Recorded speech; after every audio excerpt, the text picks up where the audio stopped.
Como ganhar dinheiro em momentos de crise e de baixa no mercado, quando dá um caos, uma pandemia ou, enfim, alguma questão como a crise financeira, crise imobiliária de 2008. Como ganhar dinheiro nesses momentos? Existem diversos investidores muito famosos como Warren Buffett, Peter Lynch, George Soros, que construíram grandes fortunas aproveitando, sabendo aproveitar esses momentos de crise.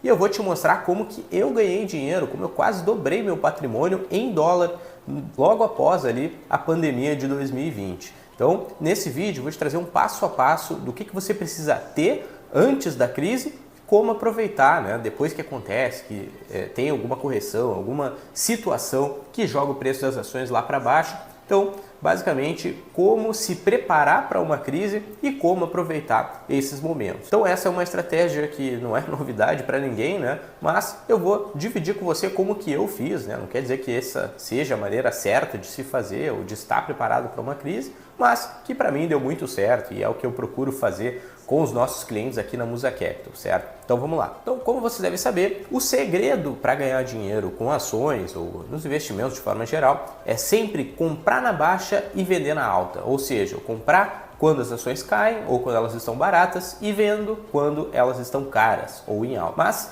qual que é o grande ponto aqui da questão? Que a grande maioria das pessoas não acerta, não consegue fazer essa estratégia porque elas são levadas pelas emoções e compram quando as ações estão na alta e vendem quando as ações estão na baixa. Se você é um investidor e já fez esse comportamento, saiba que ele é responsável por você perder dinheiro ou ganhar menos dinheiro do que deveria ter ganho nos momentos de baixa do mercado, certo? Então, o que explica esse fenômeno, né, esse comportamento dos investidores, são os vieses comportamentais. E tem um ponto crucial aqui, que é um termo criado por Richard Thaler, que é um grande economista, um economista comportamental, que trouxe o termo de overreaction, ou seja, a reação exagerada do mercado. O que acontece? Quando o mercado está em queda, as notícias, as pessoas, os analistas, elas sempre esperam o pior, né? A expectativa delas se torna pelo maior caos possível, ou seja, as ações começam a cair. Por exemplo, na crise de 2008, deu lá a bolha e tudo mais, as ações começaram a cair,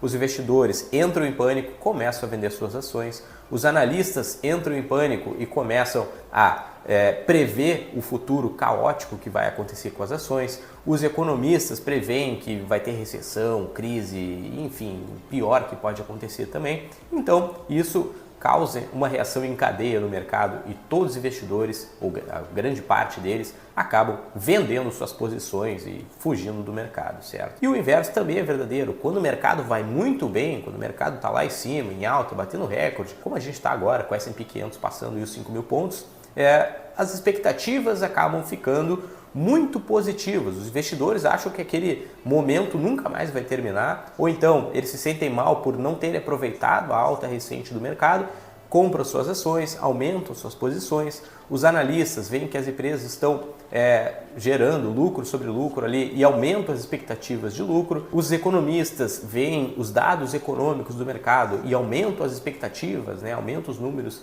que vão acontecer com o mercado e isso acaba gerando uma grande frustração e o mercado corrige, né? Geralmente o efeito inverso. Então, feita essa introdução, é importante destacar, tem que ficar claro para vocês que as grandes quedas são as principais oportunidades que nós temos no mercado. Isso não sou eu que estou falando, isso Warren Buffett já falou, Peter Lynch, George Soros e tantos outros investidores, como eu comentei ali no início. Então, quando as ações caem, você tem que estar preparado para comprar novas ações, comprar mais posições, comprar aquilo que caiu, aumentar a sua carteira de investimentos e tudo mais, certo? Isso porque, geralmente, as maiores altas do mercado vêm logo após as maiores quedas do mercado. Ou seja, num dia ali que deu o circuit breaker, por exemplo, que a bolsa caiu 10% durante a pandemia, no dia seguinte ou nos dias seguintes, ela teve uma alta considerável logo em seguida. Provavelmente a maior alta da bolsa foi logo depois da maior queda da bolsa. Então, você precisa estar posicionado, e existem diversos estudos estatísticos mostrando que o benefício é muito maior você estar posicionado do que você vender, tentar sair, prever o mercado e vender suas posições antes de uma queda. Por quê? Quando o mercado voltar a subir, você vai estar fora do mercado e aí acaba deixando de ganhar dinheiro, certo? Então, como aproveitar isso? Eu vou te mostrar o passo a passo de como eu fiz, tá? Lembrando que esse vídeo não é uma recomendação de investimentos,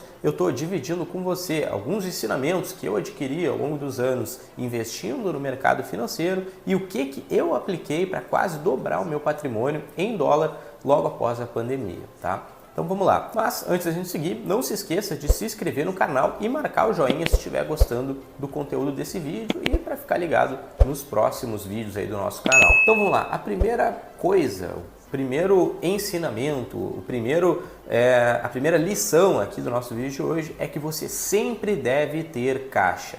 O que é o caixa? O caixa é um recurso que está investido em um ativo que tem uma segurança muito alta e uma liquidez baixa, ou seja, que eu consiga resgatar no mesmo dia, que obviamente não pode sofrer marcação a mercado. Tá? Marcação a mercado é um termo bem comum, né? Que é quando os preços dos ativos variam basicamente. Então, quais os ativos mais líquidos que a gente tem no mercado e mais seguros? O Tesouro Público Brasileiro, né? O Tesouro Selic, apenas o Tesouro Selic, os outros dois, o Tesouro Pré e o IPCA, não são tão seguros quanto o Selic, e o Tesouro Treasury, né, americano, que é semelhante ao Tesouro Selic. Então, o investidor precisa ter o seu caixa, né, a sua reserva de emergência, a sua reserva de oportunidade nos ativos mais líquidos e mais seguros do mercado. Você pode fazer isso através de fundo, através de ETF ou mesmo investindo direto nos títulos, nos ativos ali, de forma que quando acontece uma queda, você tem a caixa para utilizar. Então, nunca acredite naquela balela lá, não, eu sou arrojado, tenho 100% em ações. Beleza, quando cair, você não vai ter dinheiro nenhum para comprar mais ações. Né? Agora, se você tem 10%, 20% em caixa para aproveitar essas oportunidades, você sempre vai ter recurso para comprar ações na baixa, certo? Então, na época da pandemia, como o mercado estava bem esticado, a gente tinha várias projeções aí de queda do mercado e tudo mais, eu comecei, eu sempre tive, e aqui na Musa nós mantemos sempre 10% em caixa na nossa estratégia. Na época da pandemia, ali em fevereiro de 2020, mais ou menos, eu tinha 20% da minha carteira em caixa. Então eu estava bem posicionado ali. Warren Buffett mesmo diz, né? Cash is king. Então naquela época eu tinha 20% em caixa. Então esse é o primeiro ponto. O segundo ponto é que você precisa ter uma estratégia definida, uma estratégia de investimentos que você segue, que você vai seguir e o que você vai fazer se o preço dos ativos caírem. Então, aqui na Musa Capital nós temos a nossa carteira, a nossa estratégia, que segue uma metodologia de Value Investing, onde nós compramos ações que estejam descontadas em relação ao seu valor intrínseco ou aos pares, quando usamos os múltiplos, né, PL, PVP, EBITDA, enfim, os múltiplos do mercado para comparar essas ações. Então, na época, né, eu tinha a minha estratégia de investimentos bem definida, tinha caixa, que são os dois principais pontos. Por quê? Quando as ações caem, né, quando o mercado corrige, você tendo caixa e tendo uma estratégia bem definida, você vai saber o que fazer, o que comprar, quais ativos que você vai comprar naquele momento. Então, na época da queda, né, dentro da minha estratégia, eu procurava ações que estivessem descontadas, né, que tivessem bons múltiplos, que tinham baixo endividamento, que tinham receita recorrente, ou seja, que não eram cíclicas, né? A gente tem várias empresas, vários setores que são cíclicos, que performam bem de acordo com a economia. E a gente tem diversas empresas que têm receita recorrente independentemente do cenário econômico, como alguns setores aí de utilities, né, como energia, saneamento e tudo mais, e algumas outras empresas mesmo de consumo que têm a sua receita mesmo que a economia vá mal. Então, esses eram alguns critérios, né? Eu tinha também como objetivo investir em empresas que tivesse um histórico sólido de pagamento de dividendos, ou seja, nos Estados Unidos as empresas têm lá os Dividend Kings, Dividend Aristocrats, enfim, são algumas classificações de empresas que distribuem dividendos há mais de 10, 20, 30 anos, 50 anos, dependendo do caso, né? Por ser um mercado muito mais desenvolvido do que aqui no Brasil, e também, obviamente, empresas que tivessem uma estrutura de capital sólida, né? Que não estivessem nas mãos aí de capital de terceiro, que tivessem caixa, que tivessem boas posições financeiras, tivessem um ativo interessante e o principal, uma receita recorrente e um histórico de dividendos. Em resumo, isso que eu procurava naquela época e que procuro até hoje, obviamente, né? Então, tendo essa estratégia, o mercado corrige, você tem caixa, você vai analisar as empresas. Então, eu procurei empresas de diversos setores, né? E algumas que não se encaixavam nas minhas regras ali, como essas duas primeiras aqui, tá? Então, vamos agora para as posições. Quais ações que eu comprei durante a pandemia? Praticamente todas as aquisições que eu fiz foram no dia 29 de maio de 2020, eu tenho os registros aqui, e eu aproveitei, né, que as ações ainda não tinham se recuperado, ainda estavam em baixa, ainda estava um cenário caótico em relação à pandemia, joguei uma parcela do meu dinheiro para o exterior, né, aproveitei aqueles 20% em caixa que eu tinha e comprei algumas companhias de diversos setores, e algumas inclusive que não se encaixam ali no meu critério, né.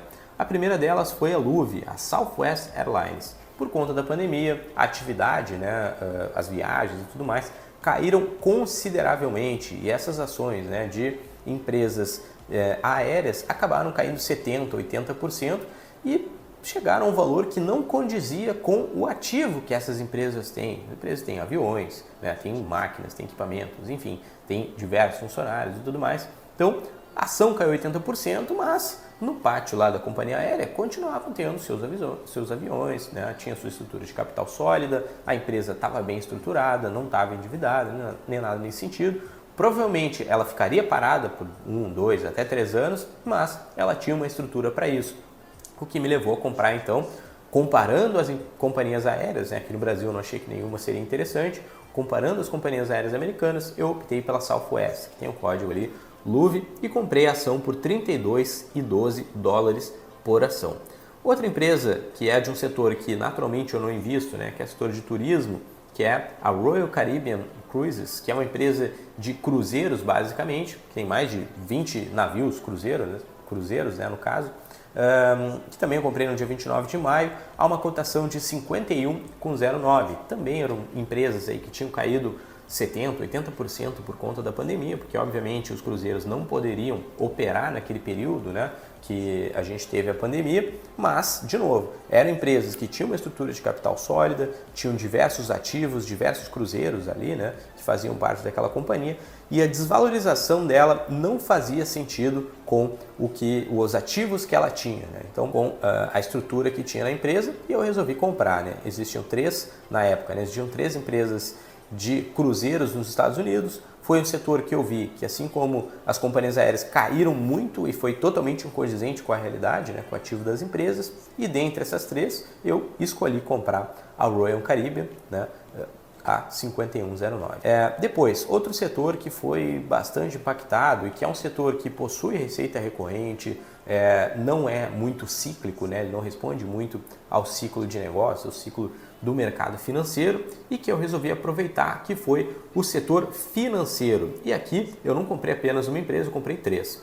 Eu comprei o banco Wells Fargo, o Citigroup e o JP Morgan, que hoje é um dos maiores bancos de investimentos do mundo, certo? Então, desses 3 bancos, eu analisei todos os bancos que existem nos Estados Unidos e esses 3 foram os que mais me chamaram a atenção, de novo, por conta da estrutura financeira, da estrutura de capital, dos indicadores, do caixa que eles tinham, da carteira de clientes que eles tinham, se ia diminuir a receita ou não, e aproveitei e comprei. Então, o Wells Fargo eu paguei $26,42 por ação, Citigroup 48,09 e JP Morgan 97,19 por ação. Depois, outro setor que também é um setor que possui receita recorrente, independentemente do cenário econômico, é o setor de seguros. E aqui eu analisei algumas empresas e optei comprar a Prudential Financial, que inclusive a Prudential é uma das empresas que é a nossa parceira, nós atuamos, né, conseguimos ali oferecer os produtos da Prudential aos nossos clientes, que são seguros de vida e proteção de renda majoritariamente, mas não vou entrar nesse detalhe. A Prudential é uma empresa sólida, tinha uma estrutura, tem ainda, né, uma estrutura de capital muito boa, uma empresa com quase 200 anos de atuação, que tem uma receita recorrente muito interessante, e eu comprei essa ação então do setor de seguros também no dia 29 de maio de 2020 a 61,10. Foi a cotação que eu paguei nessa ação lá naquele dia, certo? De todas essas empresas que eu citei até agora, todas elas eu vendi mais ou menos um ano depois, tá? Então, Southwest Airlines eu vendi no dia 13 de maio de 2021 na cotação de 59,41 e um lucro de 85%. A Royal Caribbean eu vendi na mesma data a 82,56 com um lucro de 62%. A Wells Fargo eu vendi a 46,50, ela teve uma distribuição de dividendos ali que está considerando aqui no meu retorno, né, de 77%. Citigroup, também no dia 13 de maio de 21, vendi a 75 dólares e 11 centavos, somado com os dividendos por ação de 2 dólares e 4, eu tive um retorno de 59%. Na JP Morgan, que eu paguei 97 e vendi por 148 dólares no dia 12 de julho de 2023, recebendo aí 12,50 por ação em dólares, né? Desde a data que eu comprei, então essa ação eu vendi no meio do ano passado, acumulei um retorno de 62%, certo? E a Prudential, a empresa de seguros que eu comentei, que eu vendi no dia 14 de dezembro de 2021, que eu tinha pagado 61 dólares, eu recebi 6,80 dólares por ação em dividendos e tive um retorno então de 107, vendi ela por 107,19 e tive um retorno então acumulado de 83% nessa posição. Então todas essas ações eu comprei na pandemia e vendi, ou um ano depois, como foi o caso das empresas ali que eram de setores que naturalmente eu não gosto de investir, elas se valorizaram bastante e eu vendi as minhas ações. E tem mais duas ações que eu comprei na mesma época e que eu mantenho até hoje, certo? Uma delas é a Enbridge, que é uma empresa de energia canadense, que eu comprei no dia 29 de maio de 2020, pagando R$ 32,12. Desde então, essa empresa me deu 10 dólares e 38 centavos, né, por ação, desde a data da compra dela. Hoje, ela está cotada a R$ 33,33 e ela me dá um retorno até hoje, né, acumulado de 26%, mais baixo que os outros, mas é uma empresa sólida, tem uma estrutura de capital muito boa, uma receita recorrente, paga dividendos frequentemente, por isso me deu mais de 10 dólares em dividendos desde que eu comprei a ação e é uma empresa que ainda está na minha carteira até hoje. E por último, a Coca-Cola. Assim como o Warren Buffett, eu também sou um acionista da Coca-Cola. A Coca-Cola eu comprei no dia 8 de junho de 2020, paguei 49 dólares e 69 por ação. Ela me distribuiu até hoje 6 dólares e 10 por ação também e está cotada atualmente a 59,29. Isso acumula aí um retorno de 28%, né, considerando os dividendos desde a data de compra. Então, essa foi a estratégia que eu adotei e as ações que eu comprei para obter retornos muito bons, né, durante a pandemia, logo após ali a pandemia, certo? Então, quando você tem caixa, tem uma estratégia definida, analisa as ações, basicamente você escolhe aquelas que você quer ter em carteira, que você teria em carteira ou que você já tem, se é uma ação boa, compra essas ações e carrega elas para obter um retorno interessante com a volta do mercado, né, quando o mercado se valoriza novamente. Lembrando que o investimento em ações é para longo prazo, a gente precisa ter isso em mente, a gente precisa entender que eu tive um retorno de 80%, 60%, 70% em apenas um ano, mas poderia ter levado 5, 10 anos para ter um retorno assim, certo? Eu tive isso porque a pandemia possibilitou que as ações caíssem muito e valorizassem muito logo depois. Por isso a gente aproveitou, eu no caso, né, aproveitei essa oportunidade. E se você sabe por que comprou uma ação, você vai saber a hora de vender essa ação. E esse é um ponto muito importante. Vários investidores compram uma ação porque alguém falou, um influencer, viu na internet ou algo assim, compra uma ação e não sabe a hora de vender aquela ação.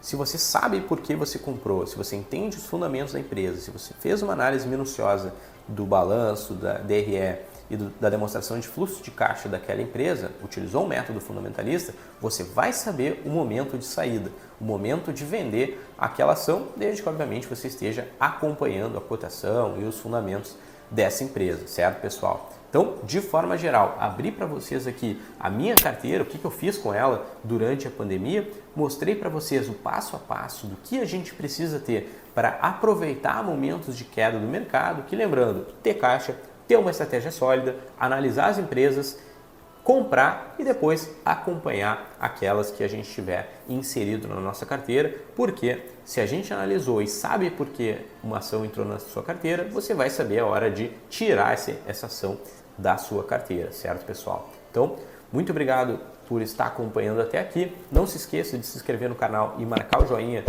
se gostou desse vídeo e caso queira conhecer melhor o nosso trabalho de consultoria de investimentos e conhecer exatamente como nós fazemos análise das nossas carteiras, seja de ações ou de renda fixa, ou da estratégia como um todo, e ter um portfólio montado de acordo com o seu perfil, com os seus objetivos de vida, entre em contato através do link aqui embaixo e até a próxima!